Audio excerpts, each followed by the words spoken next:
सच्चिदानन्दरूपाय विश्व उत्पत्ति आदि हेतवे तापत्रय विनाशाय श्रीकृष्णाय वयं नमः। श्रीमद्भागवत महापुराण कथा 12 स्कंद 3 अध्याय। राज युग धर्म और कलयुग के दोषों से बचने का उपाय। श्री सुखदेव जी कहते हैं, परीक्षित, जब पृथ्वी देखती है कि राजा लोग मुझ पर विजय प्राप्त करने के लिए उतावले हो रहे हैं, तब वह हंसने लगती है और कहती है, कितने आश्चर्य की बात है, ये राजा लोग जो स्वयं मौत के खिलौने हैं मुझे जीतना चाहते हैं। राजाओं से यह बात छिपी नहीं है कि वे एक न एक दिन मर जाएंगे, फिर भी वे व्यर्थ ही मुझे जीतने की कामना करते हैं। सचमुच इस कामना से अंधे होने के कारण ही वे पानी के बुलबुले के समान क्षण भंगुर शरीर पर विश्वास कर बैठते हैं और धोखा खाते हैं। वे सोचते हैं कि हम पहले मन के सहित अपनी 5 इंद्रियों पर विजय प्राप्त करेंगे, अपने भीतरी शत्रुओं को वश में करेंगे, क्योंकि इनको जीते बिना बाहरी शत्रुओं को जीतना कठिन है। उसके बाद अपने शत्रु मंत्रियों, आत्महत्यों, नागरिकों, नेताओं और समस्त सेना को भी वश में कर लेंगे। जो भी हमारे विजय मार्ग में कांटे बोएंगे उसे हम अवश्य जीत लेंगे। इस प्रकार धीरे धीरे क्रम से सारी पृथ्वी हमारे अधीन हो जाएगी और फिर तो समुद्र ही हमारे राज्य की खाई का काम करेगा। इस प्रकार वे अपने मन में अनेकों आशाएं बांध लेते हैं और उन्हें यह बात बिल्कुल नहीं सूझती कि उनके सिर पर काल सवार है। यहाँ तक कि जब एक द्वीप उनके वश में हो जाता है, तब वे दूसरे द्वीप पर विजय प्राप्त करने के लिए बड़ी शक्ति और उत्साह के साथ समुद्र यात्रा करते हैं। अपने मन को इंद्रियों को वश में करके लोग मुक्ति प्राप्त करते हैं, परंतु ये लोग उनको वश में करके भी थोड़ा सा भूभाग ही प्राप्त करते हैं। इतने परिश्रम और आत्म संयम का यह कितना तुच्छ फल है।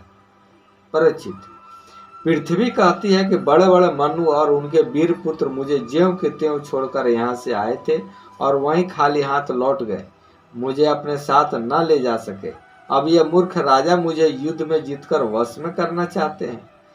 जिनके चित्त में यह बात दृढ़ मूल हो गई है, यह पृथ्वी मेरी है, उन दुष्टों के राज्यों में मेरे लिए पिता पुत्र भाई भाई भी आपस में लड़ बैठते हैं।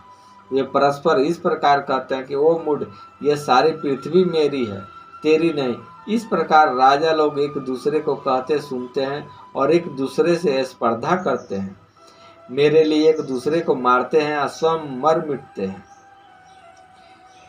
पृथु, पुरुरवा, गधि, नहुस, भरत, सहस्त्राबाहु, अर्जुन, मानधाता, सगर, राम, खटवांग, धुंधमार, रघु, तृणबिंदु, ययाति, सरयाति, शांतनु, गया, भगीरथ, कुलवालस्य, कुतत्स, नल, नृग, हिरण्यकश्यप, वित्रासुर, लोकद्रोही, रावण, नामुची, सांबर, भौमासुर, हिरण्याक्ष, तारकासुर तथा बहुत से दैत्य एवं शक्तिशाली नरपति हो गए। ये सब लोग सब कुछ समझते थे, सूर थे, सभी ने दिग्विजय में दूसरे को हरा दिया, परंतु दूसरे लोग इन्हें न जीत सके, परंतु सब के सब मृत्यु के ग्रास बन गए। राजन, उन्होंने अपने पूरे अंतकरण में मुझसे ममता की और समझा कि यह पृथ्वी मेरी है, परंतु विकराल काल ने उनकी लालसा पूरी न होने दी।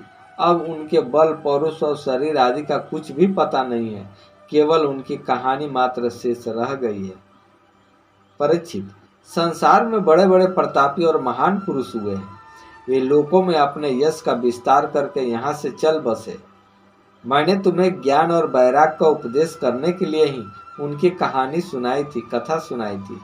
यह सब वाणी का विलास मात्र है, इसमें पारमार्थिक सत्य कुछ भी नहीं है। भगवान श्री कृष्ण का गुणानुवाद समस्त अमंगलों का नाश करने वाला है और बड़े बड़े महात्मा उसी का गान करते हैं। जो भगवान श्री कृष्ण के चरणों में अनन्य प्रेममयी भक्ति के लालसा रखता हो, उसे नित्य निरंतर भगवान के दिव्य गुणानुवाद का ही श्रवण करते रहना चाहिए। शेष अगले अंक में। राधे राधे।